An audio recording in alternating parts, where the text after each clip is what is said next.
Como ativar dois hormônios que aceleram a queima de gordura, mesmo na menopausa. E talvez você que esteja acabando de chegar aqui deve se perguntar: será que o emagrecimento hormonal é só para mulheres na menopausa? E você vai entender que o emagrecimento hormonal ele funciona para mulheres em todas as fases da vida. Na pré-menopausa, na menopausa, na pós-menopausa. O doutor Cristiano vai explicar um pouco sobre isso, né? Sobre esses nomes, porque talvez a gente fala menopausa, aí você pensa, mas eu já passei dessa fase. Mas o doutor Cristiano vai explicar um pouco mais sobre isso. E é fundamental também, você que está aqui, chegando agora, entender que o que nós vamos passar para você é conhecimento que te liberta das dietas. É diferente de tudo que você já viu. Acompanhe e vamos compreender como funciona o nosso corpo, como funciona depois que você consome algum alimento. Doutor Cristiano, a primeira pergunta que eu quero te fazer: qual a diferença da pré-menopausa, menopausa e pós-menopausa? Porque muitas mulheres chegam aqui e perguntam: mas será que o emagrecimento hormonal funciona para uma mulher que está no pós-parto? Para uma mulher que está num período fértil? Para uma mulher que tem 30 anos, 35? Será que o emagrecimento hormonal funciona para a mulher que tem 70 anos, 75 anos, 80, que já passou da menopausa? Me explica melhor, porque eu estou achando que o pessoal ainda está com dúvida desses conceitos: pré-menopausa, menopausa e pós-menopausa. Qual é a diferença disso? Como entender sobre isso? Muito importante a gente definir bem os conceitos, né, para que a gente esteja falando a mesma linguagem. Com Se os certeza. conceitos não forem bem definidos, o que vai acontecer é que as pessoas não vão nos entender muito bem. Por isso que a gente vai fazer essa definição aqui, para colocar todo mundo no mesmo lugar, como se diz, colocar todo mundo na mesma página. A menopausa é nada mais, nada menos do que a última menstruação. É isso que a menopausa é de fato. A gente fala menopausa no sentido de climatério. Então a gente usa esse termo, a pessoa está na menopausa. Mas na verdade é um modo leigo de se falar para que as pessoas entendam, porque as pessoas entendem a menopausa como um período. Mas na verdade não. A menopausa é simplesmente a última menstruação que a mulher teve. Então, quando a mulher tem uma menstruação, tem mais de um ano que ela teve essa menstruação, é considerada aquela a menopausa. Por que é um ano? Porque próximo ao período da cessação das menstruações, as menstruações ficam irregulares. E esse tempo entre uma menstruação e outra pode demorar até 6 meses. Então, isso ainda não é menopausa. É só um espaçamento que vai acontecendo até que a mulher realmente pare de menstruar. Então, a definição dentro da medicina é quando a mulher teve a última menstruação há mais de um ano, quer dizer, já tem mais de um ano que ela menstruou, e aí você considera aquela menstruação a menopausa. É simples assim. O que nós chamamos de menopausa, leigamente falando, na verdade, a palavra certa é climatério, que é o período que antecede um pouco a menopausa, que é a última menstruação, e sucede depois indefinidamente, até o final da vida da mulher. Uma vez que ela para de menstruar, ela está no climatério, mas ela vai ficar no climatério a vida inteira, mesmo depois que passam aqueles efeitos mais agudos dos primeiros anos ali após a menopausa, ela ainda está no climatério, ela ainda está sofrendo os efeitos da falta de determinados hormônios, porque todo esse processo acontece porque os ovários, que são glândulas, são as gônadas femininas, correspondente do homem seria os testículos. Então, os ovários produzem hormônios. Eles, com o passar dos anos, eles param de produzir hormônios. Isso aí é natural, é da natureza. No entanto, é natural, mas não é benéfico. Nem tudo que é natural é bom, né, pessoal? Veneno de serpente também é natural e mata, né? Então, faz parte da natureza. No entanto, é extremamente maléfico. Por quê? Porque a cessação da produção desses hormônios vai determinar no corpo dessa mulher uma série de efeitos, que inclusive muitos deles têm a ver com a questão da redução de metabolismo e do ganho de gordura, principalmente na região abdominal, que é a pior gordura possível. E um dos efeitos é a parada de menstruação, porque a mulher menstrua por causa dos ciclos hormonais que ela possui. Esses ciclos hormonais femininos param de acontecer. Basicamente, dois hormônios aí mais importantes. O estrogênio, que na verdade são vários hormônios. Nós temos o estradiol, a estrona, o estriol, entre outros, e a progesterona. E isso já começa a acontecer de uma forma mais lenta, mas lá a partir dos 30, 35 anos de idade. É um crescendo, não é repentino. A menopausa, apesar de ser um evento agudo, a última menstruação, mas ela é a sequência de eventos que vem acontecendo ao longo de décadas e vão culminar ali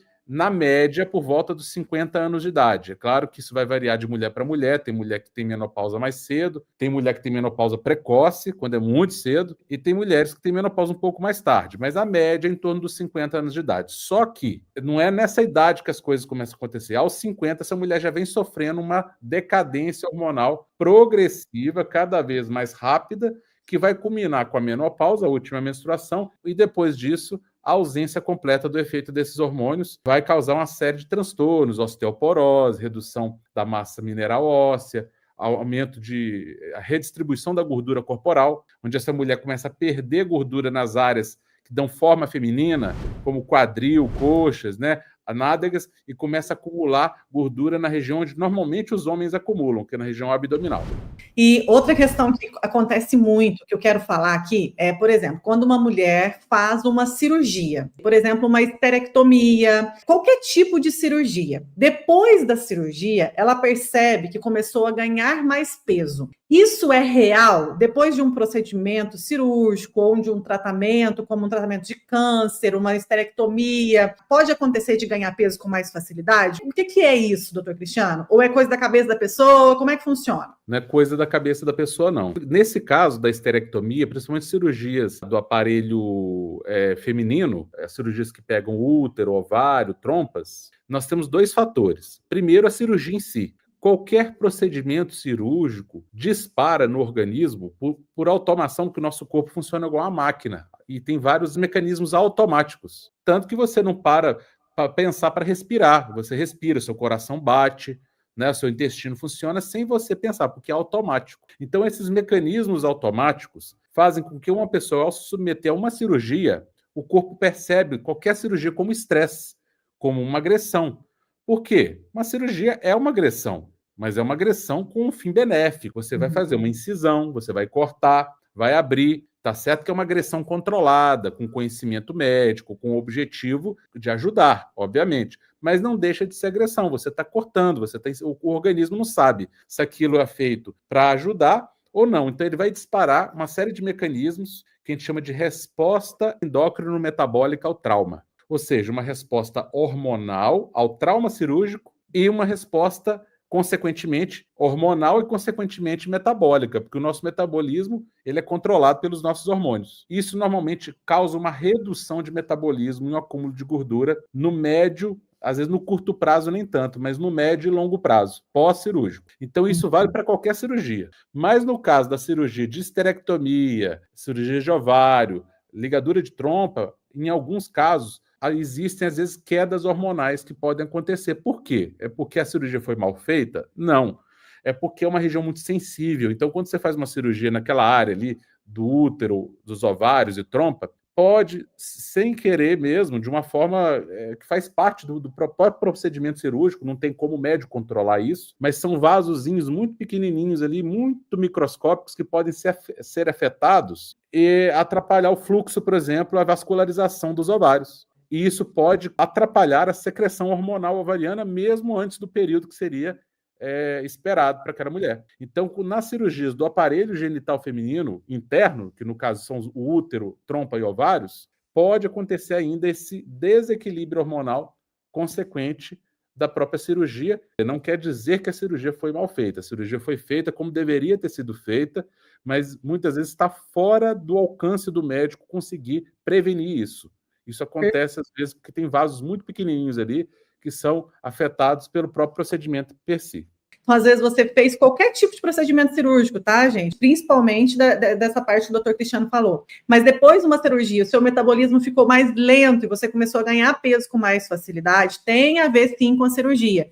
Mas isso não é condenação de obesidade, tá? Então, isso tem reversão e o emagrecimento hormonal veio para te mostrar isso. O emagrecimento hormonal natural não é sobre tomar hormônios ou deixar de fazer tratamento médico. O emagrecimento hormonal natural é sobre aprender a combinação de alimentos que regula naturalmente os seus hormônios para destravar o metabolismo e você conseguir emagrecer, perder peso. Então, eu e o Dr. Cristiano vamos explicar sobre os hormônios, explicar sobre os alimentos e qual é a melhor alimentação e o melhor jeito de fazer uma alimentação para que você ative naturalmente os seus hormônios e comece a queimar gorduras. Então, o emagrecimento hormonal, ele é uma forma de se alimentar para você queimar gordura e recuperar o formato do seu corpo. Porque a gente, às vezes, quando passa dos 40 anos, os hormônios mudam, você começa a mudar muito o formato do corpo. Fuja das dietas da moda, das restrições, das promessas de emagrecimento, porque isso não funciona. Doutor Cristiano, vamos lá. Primeiro ponto, o que é o sistema endócrino e como o sistema endócrino influencia no nosso emagrecimento? O sistema endócrino, ele é constituído de todas as glândulas do nosso corpo. Mas o que essas glândulas têm a ver com emagrecimento? Simplesmente tudo. O que não tem a ver com emagrecimento, eu sempre pontuo, repito isso, porque as pessoas cometem esse erro e por isso elas tentam emagrecer e não conseguem. É contar caloria. A gente vai ensinar aqui como os alimentos interferem nos nossos hormônios e são os hormônios que controlam o nosso emagrecimento ou o nosso ganho de peso. Então, quando a gente fala de calorias, a gente ignora totalmente aquilo que é o mais importante, que é quem controla o nosso emagrecimento ou o nosso ganho de peso, né? Se estiver descontrolado, são os hormônios. Então, o sistema endócrino é o sistema de glândulas que nós temos no corpo e de outros tecidos, porque potencialmente quase todas as nossas células produzem hormônios, mesmo as não glandulares, e esse sistema hormonal que controla todo o organismo. Então, tudo que acontece no seu corpo, no corpo de qualquer pessoa, existe um controle. O organismo, ele funciona em harmonia. Então, o coração bate na hora certa, o intestino funciona na hora certa, pelo menos em tese, né? Uma pessoa saudável. O pâncreas produz insulina na hora certa, as adrenais produzem cortisol, o aldosterona na hora certa, porque existe um controle. E esse controle sistêmico, que controla, inclusive, o acúmulo de gordura corporal ou a queima dessa gordura, é o controle hormonal, que nós também chamamos de controle endócrino. Endócrino é uma outra forma de chamar hormônios. O sistema endócrino, resumidamente, é o sistema hormonal que regula todas as funções do nosso corpo, inclusive o acúmulo ou a queima de gordura corporal. E na menopausa? A menopausa influencia o sistema endócrino, a produção dos hormônios? Completamente, né? Porque a gente, com o avançar dos anos, os nossos hormônios vão piorando o perfil. Não existe hormônio bom, hormônio ruim. Existe equilíbrio hormonal e desequilíbrio hormonal. Todos os nossos hormônios são necessários, mas na quantidade, secretados na quantidade e nos horários certos. Inclusive, tem horário para secretar o hormônio. Por exemplo, o nosso cortisol, ele não é secretado o dia inteiro por igual. Nós temos picos de secreção no início da manhã, o que daria para a gente disposição, energia para viver o dia, e ao final do dia, iniciar da noite, ele vai caindo, por volta das 9, 10 horas da noite, ele tem que, idealmente, estar no seu mínimo, para que nós possamos dormir bem. E isso é um hormônio equilibrado. No entanto, esse mesmo cortisol, com outro ciclo de secreção, ele vai produzir malefícios. Então, o problema não é o cortisol, o problema é o desequilíbrio na produção dele. E como os hormônios interagem entre si, quando um hormônio desequilibra, geralmente é um efeito em cascata. É igual aquele efeito dominó. Você derruba só a primeira pecinha, as outras vão sendo derrubadas por consequência. Um efeito em cascata. Então, quando um hormônio entra em desequilíbrio, como os hormônios interagem entre si, eles não agem isoladamente, eles estão interconectados, um hormônio influencia o outro, começa um efeito em cascata. Então, o desequilíbrio de um hormônio leva ao desequilíbrio do outro, do outro, do outro. Eu costumo comparar com uma orquestra bem afinada, onde todos os instrumentos têm que tocar de forma harmônica para que saia uma música ali. Se um instrumento começar a tocar fora do ritmo, ele vai arrastando os outros instrumentos, desequilibrando toda a orquestra, daqui a pouco só vira barulho, aquilo que era para ser uma música. O nosso sistema hormonal ou o sistema endócrino funciona assim. E o que é mais importante, ele influencia diretamente no nosso emagrecimento. Então, um sistema hormonal equilibrado, ele promove uma composição corporal adequada. Então, uma quantidade adequada de massa magra, de massa muscular, de massa de colágeno, de massa óssea. e uma quantidade adequada, equilibrada de massa gordurosa. Um pouco de gordura no corpo precisa ter. O tecido gorduroso ele é importante, o problema é o excesso dele. Agora, quando esses hormônios estão em desequilíbrio, e isso vai piorar um pouco antes da menopausa e depois da menopausa, então no período que antecede, que é a pré-menopausa, já começa a ter uma piora da secreção desses hormônios ovarianos. E depois da menopausa, onde que agudiza, onde vem a última menstruação e aqueles hormônios param de ser produzidos, esse desequilíbrio desses hormônios ovarianos vai gerar o desequilíbrio de outros hormônios e isso vai promover o acúmulo, por exemplo, de gordura abdominal. E aí que a gente entra na questão dos dois hormônios. Nós vamos falar de dois, não quer dizer que são só esses dois. Então, nós vamos falar aqui de dois hormônios que são impactados pela queda dos hormônios femininos, que é o estrogênio e a progesterona. Mas os hormônios que nós vamos falar aqui é o GLP-1. GLP-1 é o nome em inglês, que é Glucagon-like Peptide 1. Né? Então, esse nome que eu falei meio esquisitão é GLP-1. E o outro hormônio é a adiponectina. Todos os dois hormônios têm relação com o emagrecimento.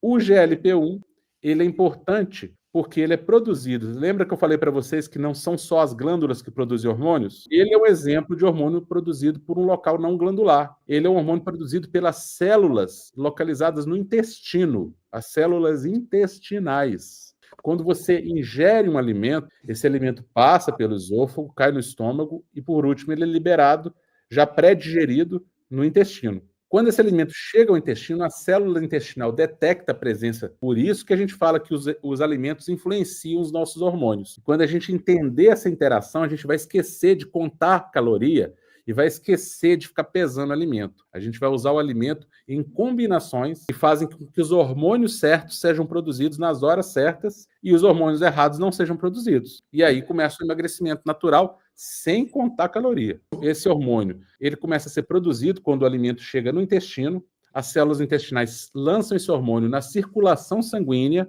portanto, esse hormônio vai circular em todo o organismo, promovendo efeitos à distância. Isso é o efeito dos hormônios. O que são os hormônios? São substâncias, moléculas altamente poderosas, porque em quantidades mínimas elas exercem efeitos potentíssimos e que vão ser produzidos numa parte do corpo para fazer efeito noutra parte à distância do corpo. Então, aqui está um exemplo de um hormônio GLP-1 que é produzido no intestino, cai na corrente sanguínea e vai agir, por exemplo, lá no cérebro, aumentando a saciedade, reduzindo o apetite. Depois de uma certa idade, cada vez mais eu estou compulsivo, né? A compulsão alimentar, chega de noite, eu quero comer igual maluco, fico com fome, quero abrir a geladeira, saltar a geladeira, principalmente à noite. Mas tem uns que tem compulsão o dia inteiro, mas muita gente queixa noturna. Aquela vontade de comer doce toda hora. Um dos motivos, isso não é, gente, não é questão de disciplina, não é questão simplesmente de força de vontade. Isso é bioquímica, biologia, é hormonal. Você não consegue lutar contra os hormônios. Então, se você está contando calorias simplesmente, você está ignorando esse controle hormonal. Você vai ficar refém dos seus hormônios. E aí, brigando contra um gigante.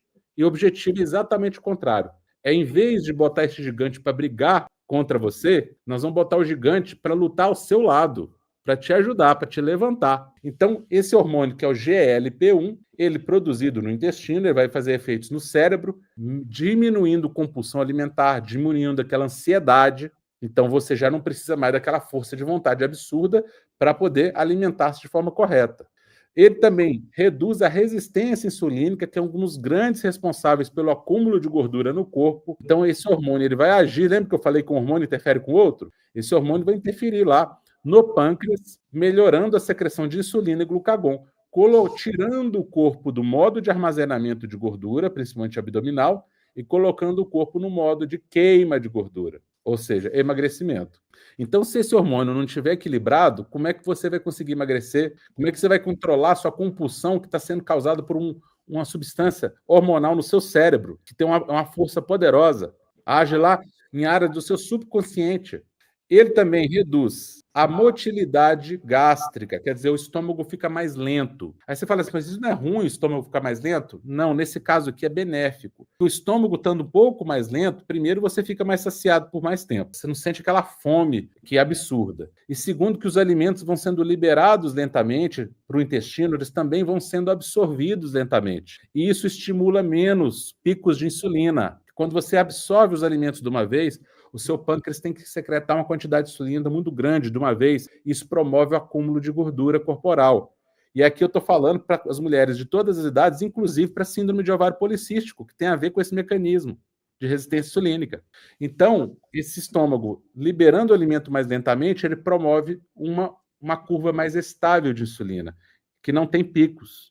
E isso não diminui o armazenamento de gordura, mesmo consumindo as mesmas calorias. Tem estudos claramente mostrando que duas populações ingerindo a mesma quantidade de caloria, mas dependendo da composição alimentar e da combinação e da forma, o horário que essa pessoa come, tudo, as mesmas calorias, mas em combinações diferentes, um engorda, o outro emagrece. Então, mostrando que caloria não tem nada com isso, porque se são as mesmas calorias, e a caloria, que é o principal, tinha que ser o mesmo efeito, não é? Não podia um engordar e outro emagrecer. Então, é isso que a gente quer que vocês entendam, que vocês ficam aí lutando, né? Se degladiando com contas de caloria, pesando alimentos, sabe quantas gramas de carne, quanta grama de não sei o quê. Não é assim. Não é assim que funciona. Tanto que no passado ninguém fazia isso e a maior parte da população era magra. Hoje todo mundo faz isso e a maior parte da população, 60% ou 70% de obesidade ou sobrepeso, com todo mundo pesando e contando caloria, consumindo zero, light, diet, tudo errado, comprando alimento caríssimo na gôndola do supermercado, que esses alimentos são os mais caros e não são os que emagrecem, pelo contrário, pode te ajudar a engordar, inclusive, é o que acontece. Quando você entende que esse hormônio, GLP-1, ele tem influência do estrogênio e progesterona, e na menopausa, como há uma diminuição na produção desses hormônios, há uma redução na produção e na ação do GLP-1. Portanto, a saciedade diminui, o apetite aumenta, a compulsão alimentar aumenta. O pâncreas começa a secretar insulina de forma desequilibrada, colocando o corpo em modo de armazenamento de energia na forma de gordura, principalmente abdominal, porque a insulina é um hormônio que deposita gordura na barriga, diminui a produção do glucagon, que é um hormônio que queima gordura na barriga. Olha a tragédia. Um hormôniozinho, hein? A queda de estrogênio e progesterona causado, que já vem a partir dos 30 anos de idade, principalmente 35. E essa pessoa vai perdendo o efeito desse hormônio tão importante para o emagrecimento. E aqui nós não estamos falando de hormônios aplicados, de usar o hormônio de fora. Nós estamos falando dos nossos próprios hormônios produzidos no nosso próprio corpo.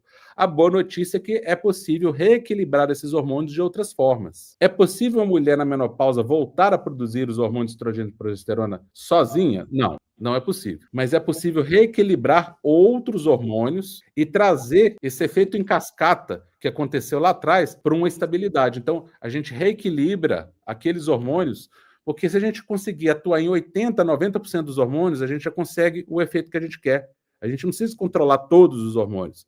Nós precisamos controlar a maioria deles. E isso é possível por outros meios. Então, se a gente não consegue voltar a produzir hormônio, e nada contra quem faz a reposição hormonal da forma adequada, tudo bem, não tem problema, mas isso vale para quem faz e para quem não faz. Se a gente atua sobre os outros hormônios que estão passíveis de serem atuados ali, e aqui o GLP-1 é um deles, a gente consegue melhorar a nossa própria produção e voltar a uma produção robusta e voltar a ter controle de saciedade, de apetite, voltar a ter controle de secreção insulínica e armazenamento de gordura corporal, entre outras coisas. Aqui eu estou falando só do GLP-1, né, Nutri? Ainda tem a adiponectina, né? E olha só que interessante. O GLP-1, então, ele tem relação no dia a dia nosso, gente, quando a gente está com fome o tempo inteiro. Acabei de almoçar, tô com vontade de beliscar o tempo inteiro. Sabe aquela pessoa que fica beliscando o tempo todo, que não tem a sensação de saciedade em momento algum? Aquela sensação de compulsão por doce, compulsão alimentar, ela tem uma estreita relação com o GLP-1. Então, é fundamental a gente entender sobre ele para que a gente possa evoluir, porque compulsão alimentar não é psicológico.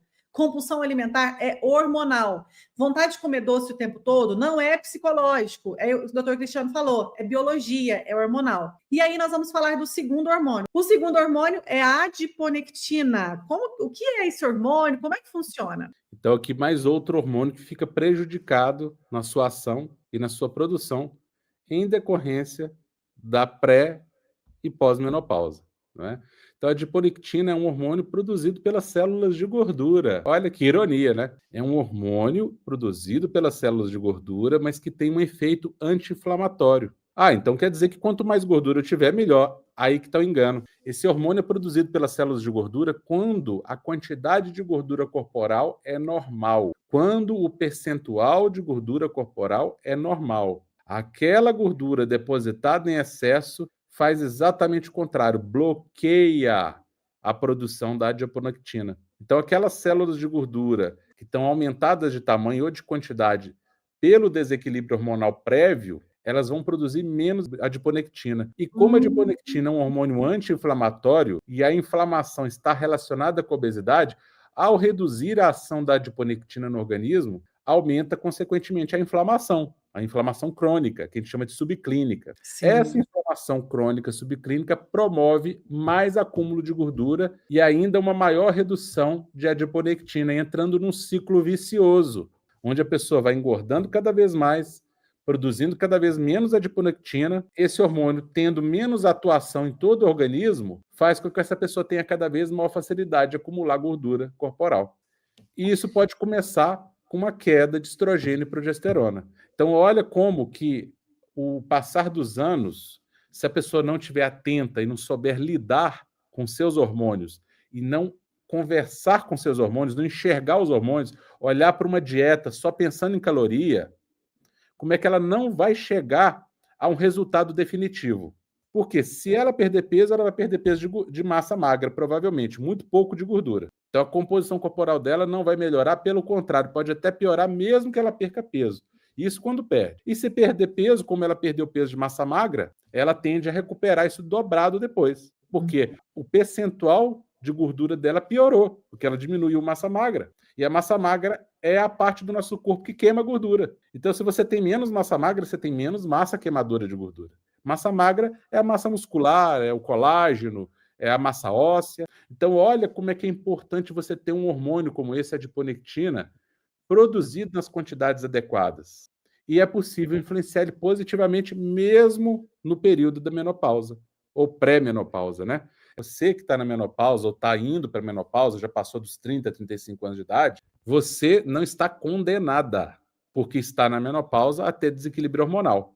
Mas se você não tiver o conhecimento adequado, a chance é muito grande de que você passe a acumular gordura na região do tronco, principalmente na região abdominal, que é a gordura visceral, que é uma gordura deletéria, que aumenta o risco de doenças cardiovasculares, como infarto, derrame, famoso AVC, aumenta o risco de problemas de ácido úrico, gota, ferritina alta, pressão arterial alta, pressão alta, diabetes ou pré-diabetes tipo 2 e uma série de outras doenças, alterações de triglicérides, porque essa gordura abdominal causada pelo desequilíbrio hormonal vai te prejudicar absurdamente. E essa mulher começa a ter uma redistribuição de gordura corporal.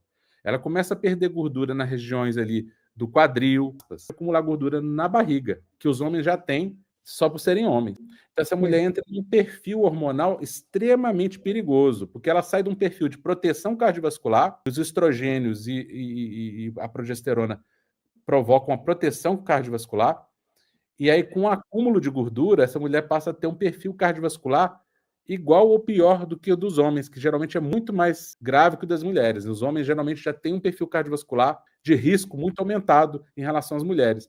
Mas nesse período, que antecede um pouco a menopausa ali por uns 5 anos, e depois a menopausa para o resto da vida, se essa mulher não agir e não tiver uma ação contundente e precisa, tem que agir no lugar certo. Não adianta agir de qualquer jeito, fazer uma dieta qualquer. Não é assim. Essa mulher vai ficar morrendo de fome e vai ficar desnutrida ainda por cima. E vai baixar o metabolismo dela ainda mais. E a gente vai explicar isso mais para frente, como é que uma alimentação mal feita pode provocar distúrbios na ação dos hormônios tireoidianos, que regulam o metabolismo. A pessoa entra no modo de hibernação. Isso vai gerando um efeito em cascata, que, por fim, faz com que ela ganhe gordura visceral e tenha um risco cardiovascular aumentado em 10 até 100 vezes, dependendo do caso. Porque se na menopausa a mulher perde a produção desses hormônios, é verdade que o estrogênio pode ser produzido fora, e mesmo a progesterona em quantidades menores, né? Mas reduz. Se ela tem a redução desses dois hormônios, os outros hormônios podem ser otimizados. Isso. E aí a otimização desses hormônios produzidos pelo próprio organismo. Simplesmente deixar o corpo trabalhar. O problema é que nós tomamos ações achando que estamos gerando benefício, por exemplo, dependendo de uma dieta que você faz, principalmente quando você conta caloria, né? Que é o maior pecado do mundo é contar caloria. Tende a se desnutrir e aí você não fornece os elementos necessários para a produção dos hormônios que vão te ajudar no emagrecimento. Uhum. Então, tanto o estímulo hormonal depende de nutrientes, quanto a construção desses hormônios. Porque esses hormônios são feitos de coisas, eles não nascem assim do nada, um passe de mágica. Esses hormônios são feitos de moléculas. E de onde vêm esses blocos de construção desses hormônios? Dos nossos alimentos. Mas aí você fala, não vou comer isso aqui, porque isso aqui é calórico. Só que muitas vezes aquela caloria vai te emagrecer. E aquela 0 caloria ali vai te engordar. Porque no 0 caloria tem um elemento lá que atrasa o seu metabolismo. E aí você fica fazendo conta de caloria, o que não faz o menor sentido. Nós temos que pensar menos em quantidade, mas em qualidade. Então, o tipo de nutriente e a combinação que você faz com esses nutrientes, os horários, as estratégias, a sequência de estratégias, também não é uma estratégia só, é uma sequência colocada de forma estratégica para que ative os seus hormônios e essa ativação hormonal, essa reprogramação hormonal, naturalmente, como são eles que controlam nossa composição corporal, trazem você para uma composição corporal boa e te ajudam a ficar nela depois que você alcança. Quando o GLP-1 está baixo, a sua fome, a sua compulsão alimentar, a sua vontade de comer doce, a sua vontade de comer beliscar o tempo inteiro aumenta de forma significativa. E você não consegue controlar. Por que você não consegue controlar? Porque está lá no seu GLP-1 baixo. Não está na sua força de vontade, não está no seu psicológico. E quando a adiponectina está baixa, a barriga não diminui. Não adianta, por mais que você passe fome, por mais que você fique sem comer, o seu abdômen continua distendido, você continua com gordura na barriga. E aí, a ativação destes hormônios pode mudar o jogo no seu emagrecimento. O Dr. Cristiano falou sobre como funcionam os hormônios, aonde eles funcionam, e eu quero falar algo para vocês que está dentro do seu prato e que tem a ver com GLP-1 e adiponectina. O jantar. A sua última refeição, ela precisa ser estratégica para a mulher que está na pré-menopausa, na menopausa, no climatério, para a mulher que precisa perder gordura na barriga. É à noite que o corpo deveria acionar hormônios de descanso, de recuperação e de queima de gordura. Durante a noite, você pode estar queimando gordura dormindo. Depende do seu jantar. O contrário também pode acontecer, tá? Durante a noite você pode estar engordando, depende do que você colocou no seu prato no jantar. Só que muitos pensam que é só parar de jantar. Outros pensam que é substituir o jantar, por exemplo, por uma fruta, ou por uma bolachinha integral, ou por um iogurte. E aí não funciona. O jantar, geralmente, é o horário que você tem mais fome. E o que você deve fazer nessa última refeição? Muitos jantares errados acabam desligando ainda mais o seu GLP-1 e a sua adiponectina. Eu quero te perguntar, o que você vai jantar hoje? Responde aqui nos comentários para mim. Você já pensou que você vai jantar hoje ou você já jantou? Muitas vezes, a última refeição, você pega o que está pronto ou você faz algo correndo, porque você chega cansada do trabalho, você não tem tempo para pensar. Mas organizar o que você vai comer no jantar pode mudar o seu jogo. E hoje, a nossa prática, o nosso ensinamento para você sair daqui é sobre a sua última refeição. Eu vou te ensinar a montar o prato. Você pensa que você vai comer na sua última refeição? A sua última refeição determina se no outro dia você vai ter fome o dia inteiro, se você vai ter boa saciedade, se você vai queimar gordura ou emagrecer. Existem características importantes para o jantar e eu quero te ensinar hoje. Quais são as características mais importantes para um jantar que ative os seus hormônios de forma natural? Ponto número 1, carboidratos do bem. Os carboidratos do bem geram energia e ajudam a produzir a serotonina, um neurotransmissor fundamental aí para que você descanse, relaxe. Então, por exemplo, alimentos como abóbora, batata doce, inhame, mandioca, lentilha, feijão, eles têm muita fibra e liberam energia devagar para ativar aí o seu GLP-1. Diferente de alimentos que são ricos em farinha de trigo, por exemplo, pão, pizza, macarrão, que disparam a insulina e travam a queima de gordura. Segunda característica, que pode mudar o jogo no seu jantar: evite alimentos de difícil digestão à noite. São alimentos que são muito bons para o emagrecimento, mas na última refeição é melhor não colocar. Por exemplo, a carne vermelha, os vegetais crus, também, por exemplo, até mesmo as saladas cruas, eles podem atrasar a sua digestão, roubar a sua energia e a questão do descanso para o sono. E eles atrapalham aí essa ativação hormonal. A carne branca é melhor que a carne vermelha no jantar, tá? Então, ovos, peixes, frangos são excelentes opções de proteínas na última refeição do seu dia. Isso muda também completamente o seu jogo aí no jantar. Uma característica importante também, a terceira característica, é observar o horário da sua fome. Então, qual é o horário do seu pico de fome? Tem pessoas que é 5 da tarde, tem outras que são às 18 horas, outras 20, outras 23. Não existe um horário certo para fazer a última refeição. A última refeição deve ser nesse pico de fome. Porque muitas vezes a pessoa tem um pico de fome. Nossa, estou morrendo de fome. Ela chega do trabalho, ela pega uma fruta, ela pega uma barrinha de cereal, ela vai sair beliscando tudo. E aí depois que ela vai jantar na última refeição, não adiantou nada. O horário da sua última refeição deve ser o horário da sua fome. E nesse horário, não coloque uma frutinha no lugar. Faça a sua refeição mesmo, que tenha gorduras, que tenha proteínas, para te gerar maior saciedade. Então, mesmo que fosse 5 da tarde ou 6 horas, se você não gosta de jantar, não jante. Mas não substitua essa última refeição por um suco, é péssima opção. Por uma fruta, é péssima opção. Porque esses alimentos podem atrapalhar aí a questão da sua insulina. Pular a refeição aumenta o seu cortisol, desregula o seu GLP-1 e leva à compulsão alimentar. Então, comer à noite de forma correta mantém os seus hormônios funcionando. Então, eu sou a favor da pessoa fazer a última refeição na hora que ela tem fome. Porque essa história de pular o jantar só faz você ter mais compulsão alimentar. No outro dia, acordar morrendo de fome, né, doutor Cristiano? Só se for algo bem natural mesmo. Nossa, eu não tenho fome de jeito nenhum. Aí, tudo bem. Qual é o melhor horário para fazer a refeição, o jantar? Essa é uma dica importante também. O seu jantar, ele precisa ser 2 horas antes do horário que você vai se deitar. É muito importante você não ir para a cama com o estômago cheio, que você acabou de comer. Isso atrapalha muito o emagrecimento. Quem acaba de jantar e vai se deitar, não dá repouso, não dá descanso para a sua máquina. Quando você acaba de se alimentar, precisa de um processo de pelo menos 2 horas, que é um processo de digestão, de absorção de nutrientes. É um trabalho para o seu corpo.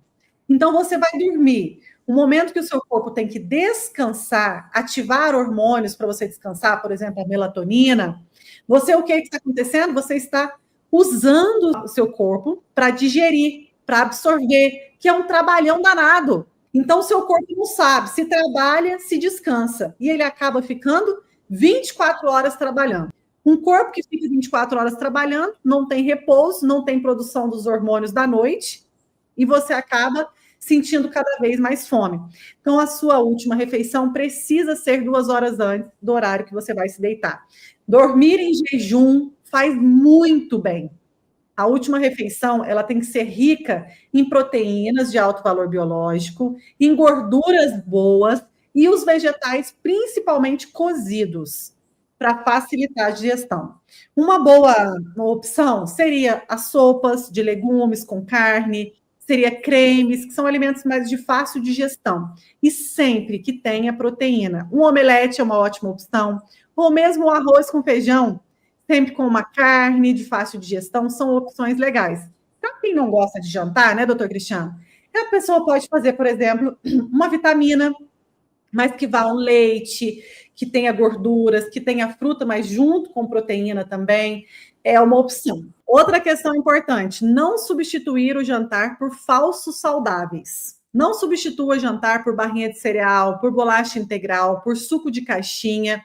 Isso não funciona, isso desliga completamente a sua adiponectina, gera esse pico de glicose e promove a sua estocagem de gorduras. Então, a partir de hoje, eu quero que você observe mais a sua última refeição. Você percebe que o jantar ele não pode ser visto como um peso, mas como uma oportunidade mesmo de ativar os seus hormônios. Não é sobre passar fome ou parar de jantar para emagrecer. É sobre escolher o carboidrato certo, que evita uma digestão difícil. É sobre não pular a refeição e essa história de substituir por aquele alimento falso saudável, esse é o maior erro. Se você já fizer isso, você já vai notar redução da sua compulsão alimentar, maior saciedade e que sua barriga aí começa a diminuir também. É importante lembrar que, independente se você está na menopausa, na pré-menopausa ou em qualquer fase da vida, ativar os hormônios é a chave do emagrecimento saudável. Passar fome é o caminho do fracasso. Quando você aprende a ativar os hormônios, você aumenta a sua alimentação, você come com mais qualidade. E começando essas pequenas pílulas aqui com as nossas aulas, você já vai abrindo a mente que não basta parar de comer ou fazer dieta low carb. E outra coisa, pessoas que estão tomando a medicação Mounjaro, Ozempic, por indicação médica, essas medicações elas precisam ser um atalho, mas você precisa aprender a comer para que depois que você pare essa medicação, você mantenha-se magra. Então, o emagrecimento hormonal natural é uma forma de aprender a se alimentar também para as pessoas que tomam medicações para emagrecer, que fizeram cirurgia bariátrica, que colocaram balão, porque a bariátrica, o balão, o Mounjaro, o Ozempic, são medicações que às vezes o seu médico te prescreveu para ser um atalho, mas que precisa ser associado com a alimentação, senão você vai ganhar peso tudo de novo. Então é fundamental pensar que aqui você vai aprender a comer para emagrecer independente da fase da vida, ou se você está tomando algum remédio para emagrecer. Exatamente, né? Não existe atalho sem mapa, né? Pode usar o medicamento que for, se não souber se alimentar, não vai ter resultado, né? Aí também, se não estiver usando remédio, mas souber, o resultado vem também. Então, na verdade, as pessoas não têm resultado porque elas não sabem o que precisa fazer. Essa que é a grande verdade. E o que elas acham que sabe está errado. Então, muitas vezes a pessoa, eu vou cortar a gordura da minha alimentação. Está errado. Não é assim, eu vou tomar suco de fruta natural para emagrecer. Não, vai engordar. Você vai tomar suco de fruta na hora do jantar, vai comer uma fruta achando que a fruta vai te emagrecer? Uma fruta no jantar tem um potencial altíssimo de gerar produção de gordura no seu corpo, sabia disso? Mesmo que a fruta não tenha nenhuma grama de gordura? Pois é, isso é bioquímica, pessoal. Isso é fisiologia médica. Só que o pessoal desconsidera isso e pensa só na caloria. A fruta tem tantas calorias, tá? Mas qual é o efeito hormonal de um suco de laranja no seu organismo? Nós vamos falar sobre isso no futuro. E você acha que o suco de laranja é saudável. Então, assim como tem várias coisas aqui que eu estou falando para vocês que na mente da maioria das pessoas é um óbvio que é saudável e, na verdade, bloqueia o emagrecimento, tem muita coisa que você come achando que está te emagrecendo e está te engordando. E tem muita coisa que você deixa de comer, principalmente achando que te engorda e pode te ajudar a emagrecer. É isso que nós viemos aqui mudar na cabeça das pessoas. Você vai entender como é que, às vezes, uma feijoada... Eu não estou falando que é feijoada que vai emagrecer, não é isso. Mas eu estou dando um exemplo, tá? Um prato de feijoada pode ser mais saudável do que um copo de suco de laranja para emagrecimento, apesar de ter muito mais caloria, que é um efeito hormonal completamente diferente e a favor do emagrecimento do efeito do suco de laranja. Então, se você segue protocolos de comer de 3 em 3 horas, de fazer pesagem de alimento, como a Nutri falou, uma porção de arroz, uma porção de feijão, uma carne, o pessoal fala assim, uma carne do tamanho da palma da mão. Essa pessoa está condenada a ter uma baixa metabólica absurda e a engordar. Por quê? Porque ela come pouco, o metabolismo cai. Por consequência, entra no modo de hibernação. Você, para emagrecer, precisa comer. É claro que é diferente do que você está fazendo agora, mas você precisa comer e se saciar. Se você está fazendo uma dieta, que você está passando fome e está ficando cansado, desanimado, cabelo caindo e unha quebrando, a alimentação que leva ao emagrecimento te deixa energizado, animado, com a pele firme, cabelo bom, unha boa, você não sente fome. Pelo contrário, sua fome diminui. Porque quando você tem uma boa nutrição, a sua fome diminui. Agora, quando você faz a nutrição errada ou a dieta errada, a tua fome aumenta. E o teu metabolismo cai. Olha que tragédia. Você faz uma dieta para melhorar a sua composição corporal e fica com mais fome, com o metabolismo travado. É o que acontece com a grande maioria das pessoas. Por quê? Porque ignoram completamente o que são os hormônios. E são eles que mandam. São eles que dão as cartas. Então, se você não lida com quem dá as cartas, como é que você vai querer ter resultado? Você está lá pelejando, cortando gordura da comida ou colocando gordura dita saudável, que na verdade está te inflamando. Falsos saudáveis você já tira da tua vida, né? Granola, chia, bolachinha integral, barrinha de cereal, trocar o jantar por fruta, trocar o jantar por bolachinha de arroz, por bolachinha, água e sal. Isso não funciona. A última refeição, por exemplo, um creme de abóbora com frango fica uma delícia, ou com carne, né, doutor Cristiano? Um omelete de queijo com espinafre fica uma delícia. Ontem a gente consumiu, né, uma sopa de legumes com carne, uma delícia também. O que sobrou do almoço, mas com os legumes cozidos e com uma proteína mais, de fácil digestão. Então já tem muita dica boa aí para vocês colocarem em prática. Lembre-se, o jantar 2 horas mais cedo da hora de dormir, tá? E sempre alimento de fácil digestão. Coloque em prática isso todos os dias.